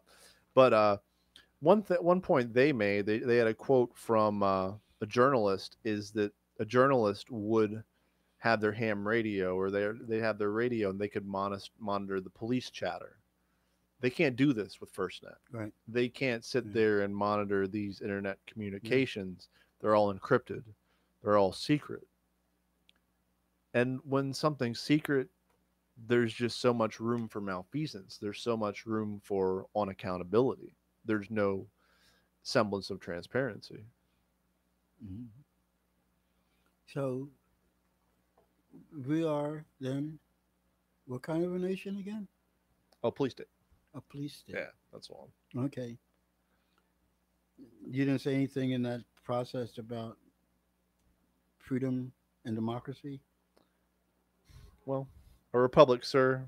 If we can keep it. Okay. Yeah. Yeah. If Yeah.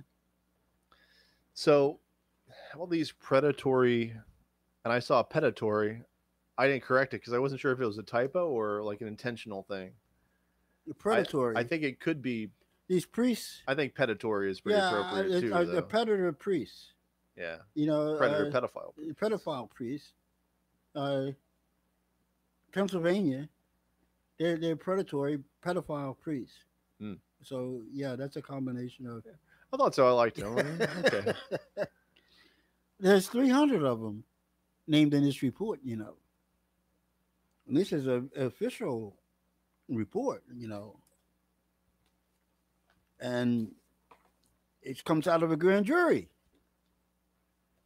And you know how prosecutors go about putting together grand juries, and then they put people on trial from the results of grand jury investigations. Well, this grand jury investigation names 300 priests here in Pennsylvania. That's a lot of priests as far as I'm concerned. I mean, we got a lot of Catholic churches, but still 300 priests sounds like a big number to me. But the argument goes like this. You cannot publish our names. You cannot publish who is going to be indicted until we've had an opportunity to defend ourselves. And then you could use our names. And the judge bought this argument and suppressed the report. You know who would really appreciate that? Nonviolent drug offenders whose names are always published. Yeah. Also, any yeah. number of the victims of domestic violence whose names are also published. Yeah. Yeah. And any other number of criminals. Why are we protecting pedophile priests? Because they're pedophile priests. And not protecting everyone else. All right. I'm for this if everyone's protected. Mm-hmm. I don't think we should have such a transparent name release in this legal system as it is. No, I agree with you. I think we are largely over the top in that concern. I agree, and especially in grand juries. Yeah, because I mean, I got a lot of things that that negative that I think about grand juries and the way that prosecutors use grand juries. But if we're going to do it, then everyone should have to play by the same rules. It's exactly the same rules, you know. And a side note, apparently, one of the priests at Holy Name of Jesus locally, Father Mahoney. I'm not familiar. I don't know. I know. I just saw that he was listed amongst one of the indictments. Okay. And again, you don't know the truth or whatever about it, but yeah, someone who went to school there knew, and they posted it, and just to convey that at the very least. But it seems to me it's like, look, first of all, I don't have a whole bunch of faith anymore in the Catholic Church around this issue. You know, the Catholic Church has proven itself over and over and over again that it did not believe in the law. It only believed in protecting its priests, even taking tactics like moving priests to other places where people don't know about the issues. You know, and we got a pope who came in who said that he was not going to have any kind of tolerance at all for this issue, that he was going to be zero. And then it turns out that there's some questions about some things that happened in his own past. Not that he did things, but when he was in charge of in Argentina, you know, things that he himself should have taken action on and did not. It is so sadly always so much easier to sweep things under the rug, especially in your ascent to power. Yeah. Well, now he got the power. And he made a statement that he was going to have a zero tolerance. But every time the issue comes out, he backs away from it. He has not yet made a definitive "let's go get him" statement. And it really is just so devastating to realize how widespread and prevalent this is and has been throughout the years. Just the great multitude of cases, and you see it everywhere. Yeah. This area is yet not unique. Pennsylvania is not unique. I'm No. sure this is the Right. case all over the country and Right. all over the world. The bishop was supposed to say something today. I don't. I didn't see if he did, in fact, have his news conference and what it is that he has to say. But it seems like it's like taking a long time. You know, this issue itself, with respect to this report being out, is at least 6 weeks old, and he still has not made a clear statement to the public. And of course, neither has the Pope. You know, but I'm waiting for the Catholic Church to really become church. I'm waiting for the Catholic Church to really not be a bureaucracy protecting itself, but a church of the faithful protecting the commandments. Well, I'm waiting for a lot of churches to become church. And sure, the Catholic Church is amongst them, but Yeah, there are any number of churches who do not display the moral and spiritual character that should be inherent in a church. There are those who do. I'm not saying there yeah. aren't, but there are too many that don't. This church is too big on finances and too little on commandments. I'm sorry. Hmm. You know, and speaking about being disappointed, can I talk about this very quickly? I Because mean, it's getting to be. I was going to say Huh? I can go like 5, 10 more minutes if you like. Okay. But in Minnesota, there was a black man that was shot this weekend. You know, the report that the police got that began this incident as a police incident was that there was a drunk man with a gun. And let's make the assumption that that is, in fact, what we had, a drunk man with a gun. And the police arrived on the scene, and there was a black man there. And apparently, sure enough, he was a drunk man with a gun. Hmm. You know. Now the police approach to this situation was to call this individual names, to shout at this individual, to yell. I mean, I don't know where they get this notion that the way to communicate with people is to yell profanities. You know, It's a bold move. it's a well, you know what you did to that guy when you did that. What they did was to scare the hell out of him. I'm gonna get you, they said, and he ran. And you could hear them on the camera that's on their lapel. You know, calling him obscenities and telling him they're going to kill him. So he keeps running. Yeah. You know, Sounds about right. yeah. Now you can hear him yelling, "Leave me alone." Yeah, man. You can hear him yelling, "Don't shoot me." You can hear him yelling, "I haven't done anything." Now, at one point, they say that he turned to them and pointed his gun at them. Is And that on the cam?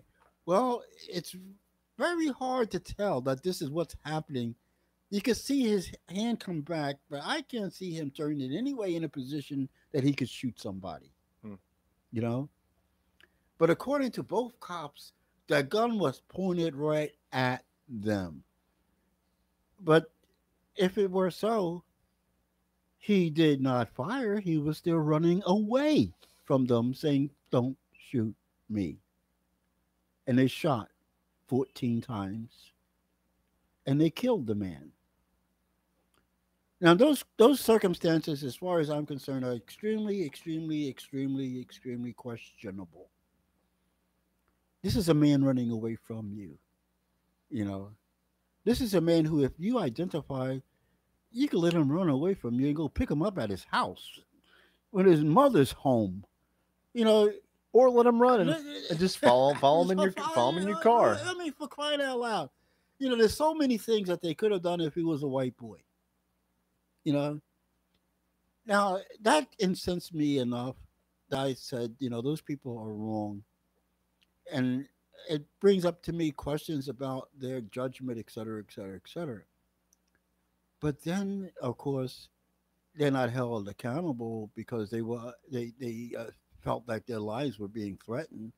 So there's no charges, of course, or anything that's going to be brought against the policeman. But the thing that got to me more than anything else was a fraternal order of police, a man in police uniform speaking for that organization, who said that these two individuals chasing this running man up the street should be awarded the Medal of Honor. That what they did was honorable. That they should be awarded, not chastised. And that just really, really, really pissed me off, you know, because it's one thing to shoot somebody.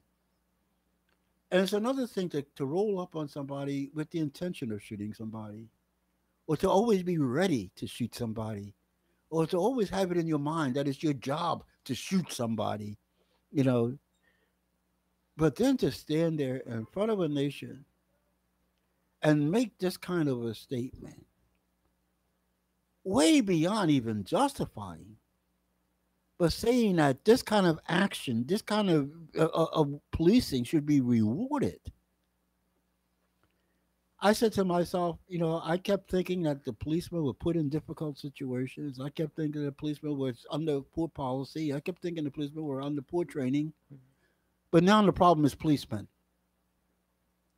If that's your attitude, if that is your attitude, that people who shoot other people in the back while they're running away from them should be awarded a Medal of Honor, then you, brother, are the problem. And anybody who thinks like you in a police uniform is a problem. And I'm talking about you individually now. I'm not talking about the policy behind your training, or we're policing starting in this country because of the slaves, or how you're trained that everybody is a threat to you. Those are things external to you. Then I'm talking about the makeup of the individual who is the cop. And if that's your makeup, that these kinds of things should be done and awarded, then I'm sorry, ladies and gentlemen, the problem comes down to the cops themselves. As you described that, it took me back to an old adage, which I believe in very much. If someone tells you who they are, believe them. Mm. We are clearly being told by the Fraternal Order of Police what makes a good police officer. And by those criteria, these officers fulfilled it. So if the FOP tells you what a good police officer is supposed to be, let's believe that that's the vision that they have for it. And let's be ready to live as if that's the example, because it has been shown to be. Can I say this? That wasn't a Russian bot. That wasn't a Facebook email from some unknown source. Mm-hmm. That happened in Minneapolis, Minnesota. One of the more racially. We just had a shooting there last week. This is what I'm saying. We've said it before. It's not north or south. No, it's never been north or south. No. But it's the same racism. Now, we're going to either one day understand who was that, W.E.B. Du Bois, turn of the century, the last century, around 1902 or something like that. He made the statement that the problem in America is racism. He said it much more eloquently and much more deeply. Wow. But what he's saying is that the crux of the whole problem in America is racism, and until America deals with that problem, it's always going to be in trouble. And every time that the issue comes up, we find a way not to deal with it. If they take a knee, we say it's the flag. If they say Black Lives Matter, we say it's the Russians. If they say I have a dream, we say it's he's communist. You know, okay, it's everything but us, and the problem is persistent amongst us. I always say to the kids, we got two words written on the board right now. You walk downstairs, you'll see them. The first one says respect, and the second one says responsibility. That's what we teach the kids. Sounds like a good place to start to me. You know, we can teach and we can lose. What I'm saying is that the kids grow up with a great deal of influences. You know, we don't grow up just being directed in one way. You know, we have influences and conflicts that batter us this way and that way. There are a million possible influences in media and the internet. Yeah. Oh, yeah.